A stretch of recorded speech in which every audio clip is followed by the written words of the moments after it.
The Rumor Report. With Angela Yee. It's The Rumor Report. The Breakfast Club.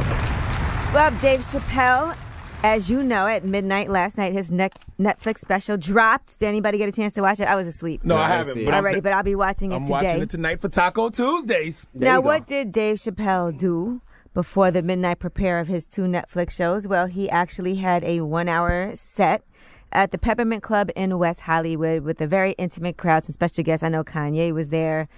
And also in attendance was Stevie Wonder. Stevie Wonder actually came out at the end and played with the band. He started playing the harmonica from the side of the stage, and then he entered the stage. Well, thankfully it was a comedy show. Right. Kendall Jenner was there. Tyler, the Creator, was there. Tobey Maguire, Don Cheadle. A whole lot of people showed up for his celebration. Drop one of Clues bombs for Dave Chappelle. I saw Dave Chappelle on Saturday night at the Triple G fight. We was 3 rows away from each other, and we did homeboy sign language to each other. Like, what's up? What he said? Patting on the chest. Okay. They pointing at each other. Okay, all right. Then we was talking to each other throughout the fight. All right, now Dave Chappelle also did an interview on CBS this morning with Gayle King, and he talked about a lot of different things. He talks about Key and Peele and how Comedy Central hurt his feelings because of Key and Peele. Check it out. You know, when I did Chappelle's show, there were certain conventions of the show that the network resisted, and I fought the network very hard so that those conventions could come to fruition. So when I watch Key and Peele, and I see they're doing the format that I created, and at the end of the show it says created by Key and Peele, that hurts my feelings. Dave Chappelle, let me tell you something, my brother. You have no reason to have your feelings hurt by Key and Peele. I know y'all all on Jordan D because of Get Out, because Get Out was a great movie. But Key and Peele sucked compared to this Chappelle show. Absolutely. It's not even close. It was very different. Some of Key and Peele skits were really funny to me. Not Chappelle. But Chappelle show was next level, by the way. Let's be clear. It's not even a comparison. Not even close, buddy. Just a little fun fact, I was actually on one episode of the Chappelle show.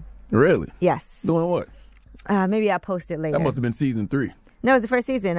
Really? Yeah. I actually used to, I booked Jizza for the Chappelle show, and he was on the first I remember that. episode. He was on a couple of episodes, and I had RZA on there as well, if you remember the Wu Financial Group. Absolutely. Classic. And all of that. But anyway, also Dave Chappelle says in this interview that ending the Chappelle show was like a very messy breakup. Here's what he said about why he had to leave.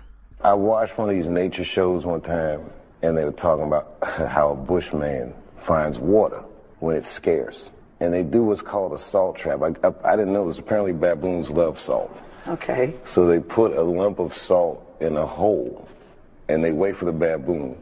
The baboon comes, sticks his hand in the hole, grabs the salt makes his hand bigger, and he's trapped. He can't get his hand out. Now, if he's smart, all he does is let go of the salt. Baboon doesn't want to let go of the salt.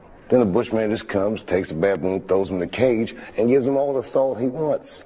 And then the baboon gets thirsty. The first place the baboon runs to is water. Bushman follows him, and they both drink to their fill. And in that analogy, I felt like the baboon. But I was smart enough to let go of the salt. Dave, just say you didn't want to do it. I didn't need the whole He let go of the Facebook salt. post. That was a Tyrese Facebook post. That was definitely But, you know, that was a big deal for a lot of people. They could not understand. The main thing people were saying was, how could you walk away from all that money? Everybody was saying that. Everybody thought it was crazy. People who worked with him on the show thought it was crazy. So that's his explanation. Money isn't everything. It's not. You want to do things that make you happy. And Definitely not. The reason I really respect Dave Chappelle, he walked away from all that money, damn near a decade ago, and got it right back at Netflix 10 years later, and he's doing what he wants to do now. And how he wants to do it, correct? Absolutely. And he still has his people along for the ride. Ashley Larry. Still Donnell going Rawlings, everywhere with Dave Chappelle. Yes, Donnell Rawlings. once again, Dave Chappelle has gotten a $50 million deal, and Donnell Rawlings does not get a piece of it. But he gets to open on the road. He's the wingman. Yes, he's the ultimate wingman. He is the wingman. You get to open up, Donnell. He's doing Breakfast Club, man on the street. You're still Dave Chappelle's guy. That counts for something. I know y'all never texted him back, right? He texted all 3 of us. I spoke to him. Oh, Charlamagne, you didn't text him back. He asked me. He was like, "How come nobody texts me back?"